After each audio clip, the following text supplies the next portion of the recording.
ఈరోజు ఆగస్టు 15 భారతదేశానికి స్వాతంత్రం వచ్చి 79 సంవత్సరాలు పూర్తయ్యాయి. సో ఈ సందర్భంగా గోల్కొండ కోటలో జరిగినటువంటి ఈ ఆగస్టు 15 వేడుకల్లో ముఖ్యమంత్రి రేవంత్ రెడ్డి జాతీయ జెండాను ఆవిష్కరించారు. అలాగే దేశ ప్రజలందరికీ కూడా స్వాతంత్ర దినోత్సవ శుభాకాంక్షలు తెలిపారు. ఈ సందర్భంగా తెలంగాణ తాము అధికారంలోకి వచ్చిన ఈ 32 నెలల్లో ఎలా అభివృద్ధి చెందిందో, ముఖ్యంగా ఆయన రైతుల్ని ఉద్దేశించి రైతులకు తామేం చేశారో, మహిళలకు ఏం చేశారో, ఇట్లా తెలంగాణ ఆర్థికంగా ఎలా వృద్ధి చెంది అన్న విషయాల గురించి మాట్లాడారు. ఆ వివరాలేంటో డీటెయిల్గా ఈ వీడియోలో చూద్దాం. మన స్వాతంత్రం రావడానికి ఇప్పుడు మనం అందరం కూడా ఇంత సంతోషంగా ఉండడానికి కారణమైనటువంటి మహనీయులు ఎవరైతే ఉన్నారో, స్వాతంత్ర సమరయోధులు ఉన్నారో వాళ్ళని రేవంత్ రెడ్డి గుర్తు చేసుకున్నారు.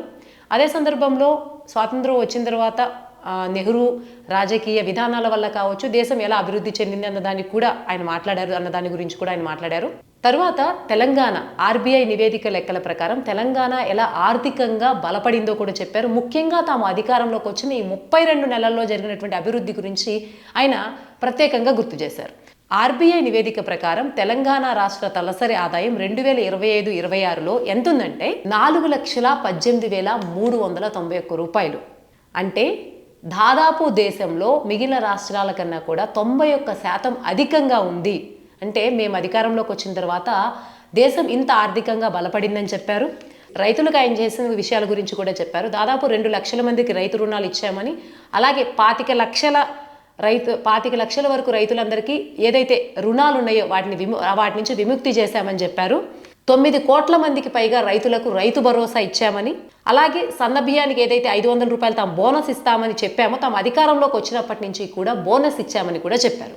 ధాన్యం కొనుగోలులో కూడా తాము రికార్డు స్థాయిలో కొనుగోలు చేశామని, 81.12 లక్షల మెట్రిక్ టన్నుల ధాన్యాన్ని కొనుగోలు చేశామని కూడా చెప్పారు.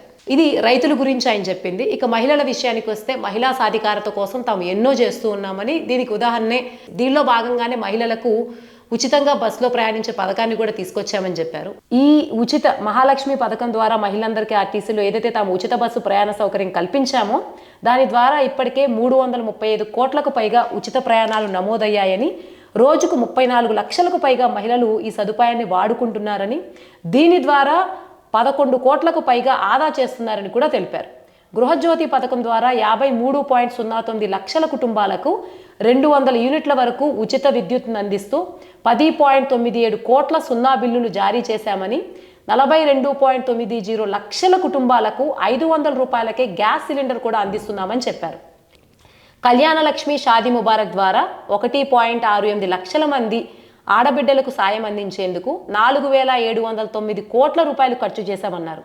స్వయం సహాయక సంఘాల బ్యాంకు లింకేజ్ ద్వారా 60,487 కోట్ల రుణాలు అందించామని, వడ్డీ లేని రుణాల కింద 19 కోట్ల రూపాయల వడ్డీని విడుదల చేశామని కూడా చెప్పారు.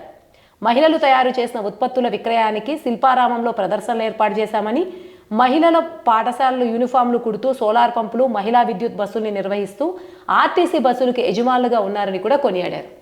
మొత్తంగా చూస్తే ఈ ప్రసంగంలో తాము అధికారంలోకి వచ్చినటువంటి 32 నెలల్లో తాము చేసినటువంటి అభివృద్ధి గురించి రేవంత్ రెడ్డి చెప్పారు.